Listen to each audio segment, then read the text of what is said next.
Trump n'est jamais à l'abri des ennuis. Même si Biden vient et siège à la Maison-Blanche, cela ne change pas. Aux prises avec des poursuites judiciaires, Trump a déclaré qu'il risquait d'être arrêté, et d'autre part, fait intéressant, il a déclaré « Je mettrai fin à la guerre russo-ukrainienne. Mais je ne vous dirai pas le chemin. J'ai déjà écrit plusieurs fois. » Avant même que Trump ne soit élu, un Power aux États-Unis surveillait à la fois le futur président et son équipe. C'était une opération deep state assez grande pour être ce film à l'avenir. Même si Trump était élu, il ne pourrait pas protéger nombre de ses hommes. Son équipe fondait. Le conflit était encore à son comble à la Maison-Blanche. Le dossier Russie ouvert pour Trump et son équipe n'était pas réellement comme reflété à la presse. En d'autres termes, la proximité de Trump avec la Russie n'était pas due au fait qu'il voulait y faire des affaires.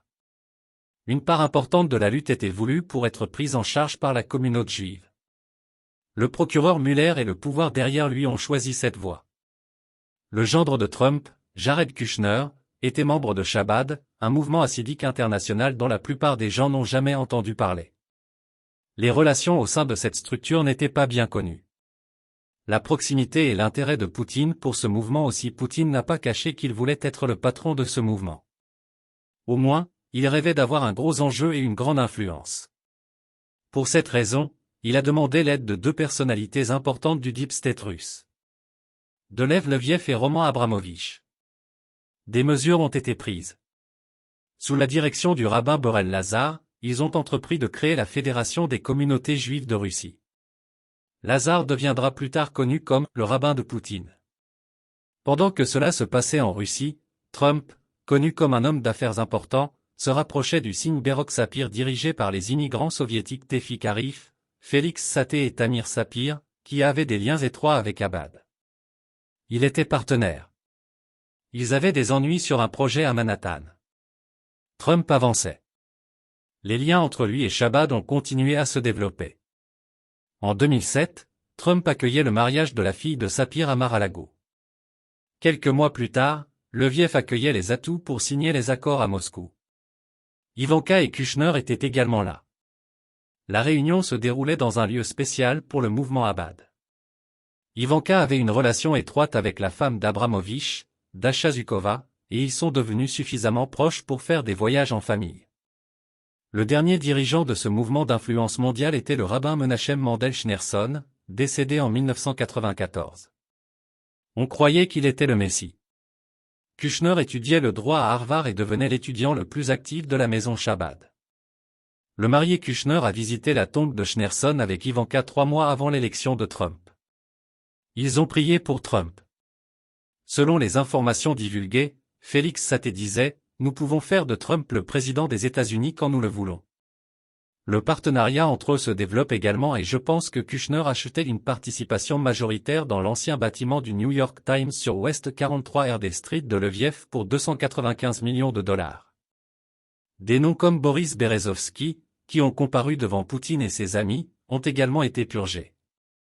Il a été allégué que les parts d'Abramovich dans le géant pétrolier russe Sibneft avaient été extorquées à Berezovsky. Berezovsky, qui était en bons termes avec Yeltsin, était en désaccord avec Poutine. Il courait. Ses contacts étaient des gens comme Litvinenko et Marklov, qui étaient anti-Poutine. Un matin, on le retrouve mort chez lui à Londres. Il n'y avait aucun obstacle devant Moscou. Le mouvement Chabad était désormais plus libre. Ce mouvement inconnu mais effectif et efficace s'est étendu aux USA via Londres. Les noms et les contacts étaient déjà là. Ils ont également été extrêmement efficaces dans la formation de politique mondiale. Nat Rothschild était l'un des membres importants de cette structure. Passons en revue. Même lorsqu'il s'occupait de poursuites judiciaires, Trump indiquait s'il utiliserait cette affinité lorsqu'il a dit « Je terminerai la guerre Russie-Ukraine ». Était-ce ainsi qu'elle ne le dirait à personne? La demande du procureur Mueller d'arrêter Trump avec le dossier Russie doit-elle en fait être interprétée comme une étape contre cette décision? Il y avait beaucoup de points intéressants dans le travail. L'un des noms particuliers du mouvement était Marina Abramovich. Il n'y avait personne qui ne soit pas venu avec Marina et qui n'ait pas couru à ses fêtes. Tout le monde était là, de Jacob Rothschild au fils de Soros. Même le frère aîné de Marina, Vladimir Abramovich, était très actif à Tesla, il était l'un des noms sur lesquels Elon Musk s'appuyait. JP Morgan se tenait également dans l'entreprise comme une puissance occupant des couches importantes.